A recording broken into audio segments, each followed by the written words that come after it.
बाड़मेर का रुख करेंगे, जहां पुलिस से बचने के लिए हथियार सप्लायर तांत्रिक बन गया। भनक लगी तो पुलिस का भेष बदलकर पीड़ित बनकर तांत्रिक के पास पहुंच गई। तांत्रिक पुलिसकर्मी के बाल पकड़कर तंत्र मंत्र करने लगा और इस दौरान पुलिस ने आरोपी का असली नाम पुकारा तो वह घबरा गया, जिसके बाद पुलिस ने तांत्रिक को पकड़ लिया। साइक्लोनर टीम ने 25,000 रुपए के वांटेड भीमदान को नौगांव से गिरफ्तार किया है। 5 साल से ये फरार था, जिसके खिलाफ 3 जिलों में यानी कि चूरू, बीकानेर, जैसलमेर में हथियार सप्लाई, लूट, डकैती के तकरीबन 12 मामले दर्ज किए गए थे और अब ये पुलिस गिरफ्त में है। जो शख्स आपको आपकी टेलीविजन स्क्रीन पर दिख रहा है, यही वो आरोपी है जिस पर बताया जा रहा है कि कई मामले तीनों थानों में दर्ज किए गए थे। हालांकि अब ये जो है पुलिस की गिरफ्त में है और इसे पूछताछ की जाएगी।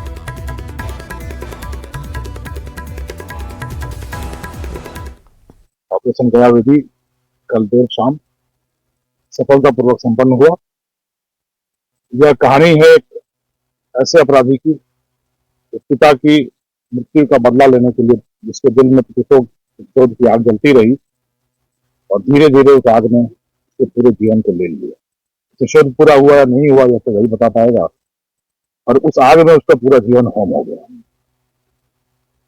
हत्या का, पिता की मृत्यु का बदला लेने के लिए उसने हथियार चलाना सीखा, हथियार बनाना सीखा और हथियार से बदला तो नहीं ले पाया और बहुत सारे पैसे कमा लिए। उससे भी संतुष्टि नहीं हुई तो पितरों की संतुष्टि के लिए, पितरों की आत्मा की संतुष्टि के लिए, अपनी आत्मा की संतुष्टि के लिए जादू टोना सीखा। खुद के जीवन में शांति आई या नहीं आई ये तो नहीं मालूम, और दूसरों को जीवन में शांति लाने के नाम पर बेवकूफ बनाने का धंधा चल गया। और इधर प्रधानमंत्री नरेंद्र मोदी ने लोकसभा में संविधान के 75 साल पर चल रही चर्चा में हिस्सा लिया और इस दौरान उन्होंने कांग्रेस पर जमकर निशाना भी साधा। पीएम मोदी ने कहा है कि कांग्रेस की रगों में संविधान है ही नहीं। दरअसल कांग्रेस के माथे पर इमरजेंसी का पाप है जो कभी धुल ही नहीं सकता। उन्होंने आपातकाल से लेकर शाहबानो मामले तक का उल्लेख कर संविधान पर किए गए हमलों का जिक्र किया। उन्होंने राहुल गांधी का नाम लिए बगैर उन पर तीखा हमला बोला। उन्होंने इस दौरान सरकार की ओर से विभिन्न तबकों के लिए उठाए गए कल्याणकारी योजनाओं का भी जिक्र किया। पीएम मोदी ने संसद में चर्चा के दौरान देश में समान नागरिक संहिता लागू करने की सरकार के इरादे को भी साफ कर दिया। पीएम मोदी ने कहा कि संविधान निर्माताओं, संविधान सभा की भावनाओं के अनुरूप हम देश में सेकुलर सिविल कोड लागू करने के लिए पूरी तरीके से ताकत से लगे हैं।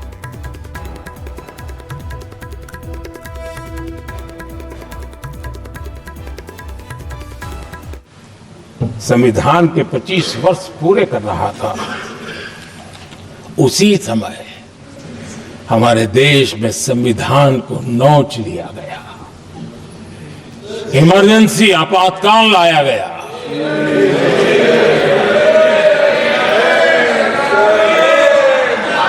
संवैधानिक व्यवस्थाओं को समाप्त कर दिया गया, देश को जेल खाना बना दिया गया, नागरिकों के अधिकारों को लूट लिया गया, प्रेस की स्वतंत्रता को ताले लगा दिए गए और कांग्रेस के माथे पर जो पाप है ना, वो कभी भी धुलने वाला नहीं है, कभी भी धुलने वाला। यह सिर्फ हिंदुस्तान, दुनिया में जब जब लोकतंत्र की चर्चा होगी, कांग्रेस के माथे का ये पाप कभी धुलने वाला नहीं है, क्योंकि लोकतंत्र का गला घोंट दिया गया था। भारत के संविधान निर्माताओं की तपस्या को मिट्टी में मिलाने की कोशिश की गई थी। और एक पीढ़ी आगे चले और उस पीढ़ी ने क्या किया? भारत के संविधान के तहत देश की जनता जनार्दन सरकार चुनती है और वो सरकार का मुखिया कैबिनेट बनाता है। ये संविधान के तहत है। इस कैबिनेट ने जो निर्णय किया, संविधान का अपमान करने वाले अहंकार से भरे लोगों ने पत्रकारों के सामने कैबिनेट के निर्णय को फाड़ दिया। संविधान को हर मौके पर संविधान के साथ खिलवाड़ करना, संविधान को न मानना, ये जिनकी आदत हो गई थी, और दुर्भाग्य देखिए, एक अहंकारी व्यक्ति कैबिनेट के निर्णय को फाड़ दे और कैबिनेट अपना फैसला बदल दे। ये कौन सी व्यवस्था है? राजीव गांधी जी प्रधानमंत्री बने, उन्होंने संविधान को एक और गंभीर झटका दे दिया। सबको समानता, सबको न्याय, उस भावना को चोट पहुंचाई। आदरणीय सभापति जी, आपको मालूम है, सुप्रीम कोर्ट ने शाहबानो का जजमेंट दिया था। एक भारत की महिला को न्याय देने का काम संविधान की मर्यादा और स्पिरिट के आधार पर देश की सुप्रीम कोर्ट ने दिया था। एक वृद्ध महिला को उसका हक मिला था सुप्रीम कोर्ट से, लेकिन उस समय के प्रधानमंत्री राजीव गांधी ने शाहबानो की उस भावना को, सुप्रीम कोर्ट की उस भावना को नकार दिया। और जयपुर के महात्मा गांधी अस्पताल में केडी गुप्ता स्मृति व्याख्यान की कड़ी में इंसान की लंबी उम्र के अहम बिंदु पर बात की गई है।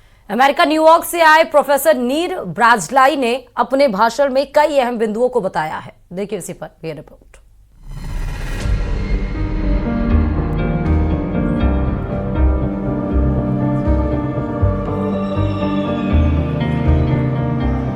भले ही हमें 100 साल या इससे ज्यादा की आयु पाना बहुत ज्यादा मुश्किल काम लगता हो, लेकिन इसे आसान बनाया जा सकता है। हम अपनी आम जिंदगी को सामान्य बदलाव कर लंबी उम्र पा सकते हैं। शोध के नतीजों के मुताबिक कम और पौष्टिक खाने के अलावा रोजाना 1 घंटे की कसरत या 9 से 10 किलोमीटर की वॉक सभी लोगों के सोशल लाइफ को बेहतर बनाने और लंबी उम्र पाने के मूल बिंदु हैं। ज़िंदगी बहुत अहम चीज़ है और उसमें क्वांटिटी एंड क्वालिटी 2 चीज़ें हैं। तो हमको अपनी ज़िंदगी में क्वालिटी ऐड करनी है क्वांटिटी के साथ। सिर्फ क्वांटिटी के साथ हमारा मकसद हल नहीं होता। आई कैन बी ओल्ड, बूढ़ा हो जाऊंगा मैं, लेकिन अगर मैं उसमें क्वालिटी नहीं डालूंगा, it does not serve a purpose. तो इसलिए हमारे को जो बोला इन्होंने कि एक हेल्दी लाइफस्टाइल मेंटेन करना है, which includes exercise, which includes a nutritious, good diet, a good sleep, a healthy mind and a healthy life, which you have to do that. Professor नीर ब्राजिलाई ने कहा, हालांकि इंटरनेट मोबाइल के असर पर पूरी तरह से अलग से शोध किया जाना चाहिए, लेकिन इसका ज्यादा उपयोग हमें उन सभी बिंदुओं पर काम करने से रोकता है जिससे अपने गुणवत्तापूर्ण जीवन को बढ़ाया जा सकता है। साथ ही खाने का व्यवहार और आम जिंदगी में ली जा रही दवाओं के असर को भी परखा जा रहा है। हर मुल्क के अपने अलग भौगोलिक हालात हैं, लेकिन डायबिटीज में शुगर कंट्रोल के लिए दी जाने वाली दवा मेटफॉर्मिन के असर एजिंग रोकने में मददगार होते नजर आए हैं। So I was basically talking about the principle that aging is something that we can do something about. And not only we can do something about, we should do it before we get sick, not after we get sick. Because the concept is that this aging that we can see, we see who's old and who's young, it's in all our cells. This aging is what drives diseases.